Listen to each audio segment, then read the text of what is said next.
안녕하세요. 오늘은 전도서 3장을 모든 역사의 주인이신 하나님이라는 제목으로 함께 살펴보겠습니다.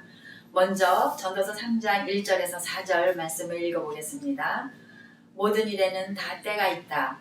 세상에서 일어나는 일마다 알맞은 때가 있다. 태어날 때가 있고 죽을 때가 있다. 심을 때가 있고 뽑을 때가 있다. 죽일 때가 있고 살릴 때가 있다. 허물 때가 있고 세울 때가 있다. 울 때가 있고 웃을 때가 있다. 통곡할 때가 있고 기뻐 춤출 때가 있다. 이렇게 전도서 3장이 시작이 됩니다.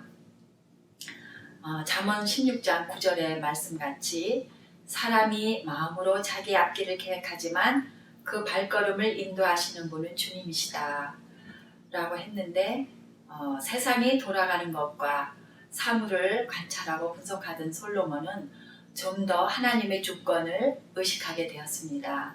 그리고 시간과 역사에 관하여서 상고하게 되었습니다. 모든 일에 정한 때가 있다는 것, 여기에 무슨 의미를 발견할 것인가? 한번 지나면 다시 돌이킬 수 없는 흘러가는 시간 가운데 과연 무슨 진리를 깨달아야 하고 때를 놓치지 말아야 하고 시간을 잘 활용해야 할 것인가를 제대로 아는 사람은 진정으로 지혜로운 사람일 것입니다.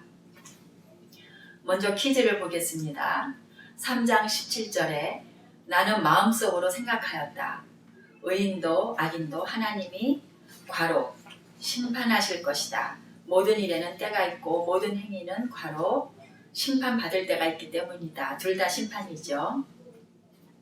오늘 내용은 1절에서 8절부터까지는 시간을 주관하시는 하나님, 9절에서 14절까지는 깨닫게 하는 감각을 주신 하나님, 15절에서 17절까지는 심판의 때는 누구에게나 온다.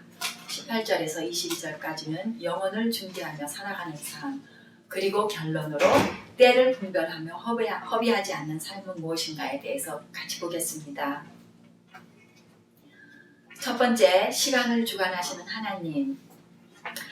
솔로몬은 인생사를 겪으며 모든 일이 돌고 도는 것을 보았습니다. 생명이 태어날 때가 있으면 반드시 죽을 때가 있고 씨를 심고 나면 수확할 때가 오지요. 늘 슬프기만 하지 않고 항상 기쁘기만 한 사람도 없을 것입니다. 모아드릴 때가 있으면 포기할 때가 있어야 하고 또 이 모든 일들이 다 과거와 현재와 미래에 속해 있는 것이라고 했습니다. 근데 이것은 분명히 사람이 원하는 대로 되는 것도 아니고 사람의 능력의 한계를 초월한 전능자의 주관 아래 일어난다는 것은 살다 보면 누구나 인식하게 되는 일일 것입니다. 시편 139편 16절 말씀의 시편 기자는 나의 형질이 갖추어지기도 전부터 주님께서는 나를 보고 계셨으며 나에게 정하여진 날들이 아직 시작되기도 전에 이미 주님의 책에 다 기록되었습니다 라고 고백했습니다. 두 번째, 깨닫게 하는 감각을 주신 하나님.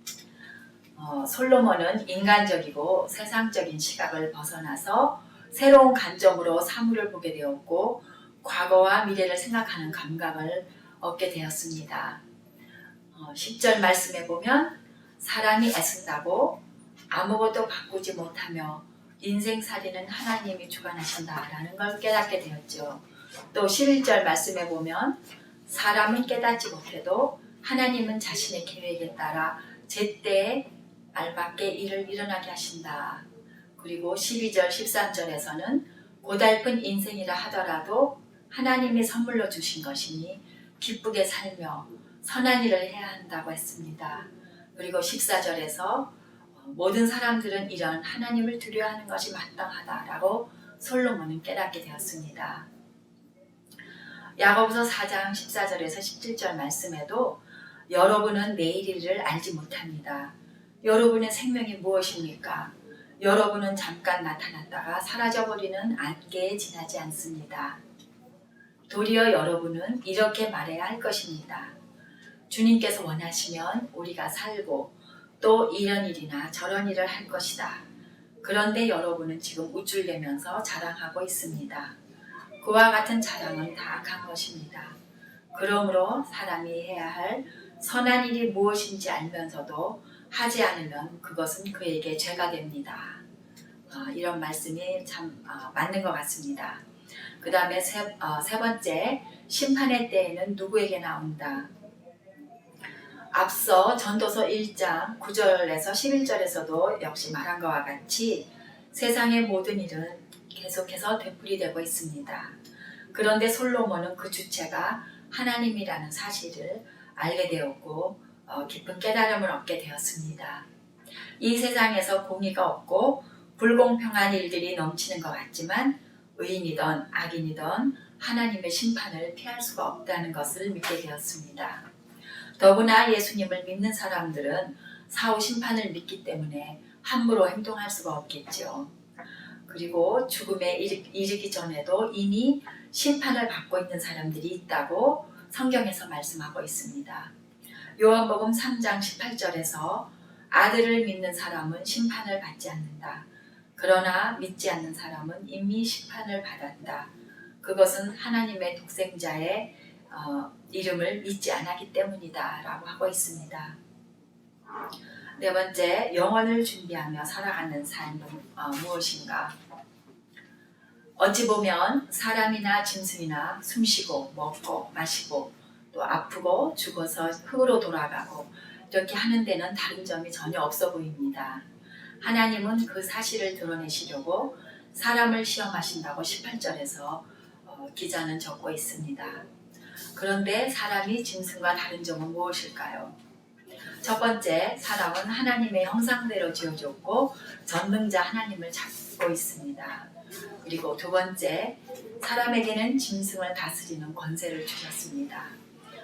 이것은 창세기 1장 26절에서 얘기하는 것인데 하나님이 말씀하시기를 우리가 우리의 형상을 따라서 우리의 모양대로 사람을 만들자.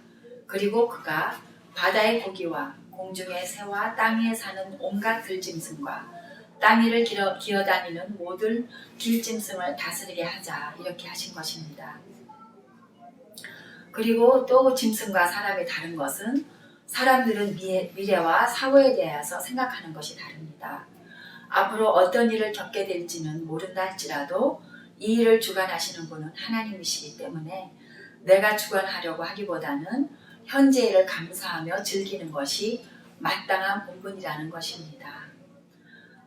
마지막으로 때를 분별하며 허비하지 않는 삶을 사는 것은 과연 어떤 것일까요?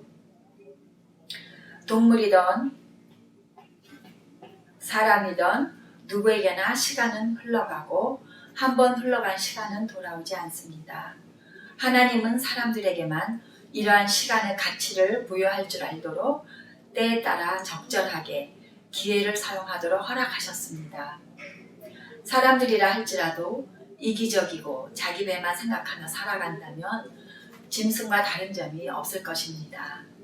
시간과 역사의 주체이신 하나님을 경외하고 그분의 뜻을 이 세상에 드러내며 살아갈 때만이 후회 없는 삶이 될 것이라고 했습니다. 에베소서 5장 16절 17절에서도 세월을 아끼십시오. 때가 악합니다. 그러므로 어리석은 자가 되지 말고 주님의 뜻이 무엇인지를 깨달으십시오. 라고 명령하고 있습니다. 이제 학습 문제를 보겠습니다. 하나님이 하신 모든 일을 다 깨닫지는 못하더라도 사람들이 행할 수 있는 건 무엇인가? 12절에서 보면 첫 번째 기쁘게 사는 것, 두 번째 살면서 좋은 일을 하는 것이라고 했습니다. 우리는 어떻게 할 것인가? 지적인 탐구나 예술적인 창작, 또 사업의 성공, 가족의 평안과 행복, 좀 더 나아가서 사회봉사나 정치인으로서 사회의 정의를 구현해보고자 하는 것 등 많은 사람들은 다양한 목표를 가지고 그것을 성취해보려고 열심히 달려가고 있습니다. 그런가 하면 스스로 최선을 다하고 노력을 했음에도 어떤 장애물에 가로막혀서 실패했거나 회의를 느끼고 좌절하는 사람들도 지금 있을 것입니다. 우리는 우리 각자의 인생을 섬세하게 계획하셨고 즐겁고 풍성하게 살기를 원하시는 하나님의 선하신 계획 안에서 하나님의 나라를 위해서 쓰임받는다면 내 마음대로 되지 않는 이 세상에서도 살아가야 할 진정한 의미와 보람을 느낄 수 있을 것입니다. 그리고 무엇보다도 영원한 것에 소원을 두고 영생을 준비하며 살아간다면 낭비하는 세월이 아닌 열매를 맺는 하루하루를 보내게 될 것입니다. 마지막으로 요한일서 2장 17절을 읽고 마치겠습니다. 이 세상도 사라지고 이 세상의 욕망도 사라지지만 하나님의 뜻을 행하는 사람은 영원히 남습니다. 감사합니다. 은혜로운 목장 예배 되시기 바랍니다.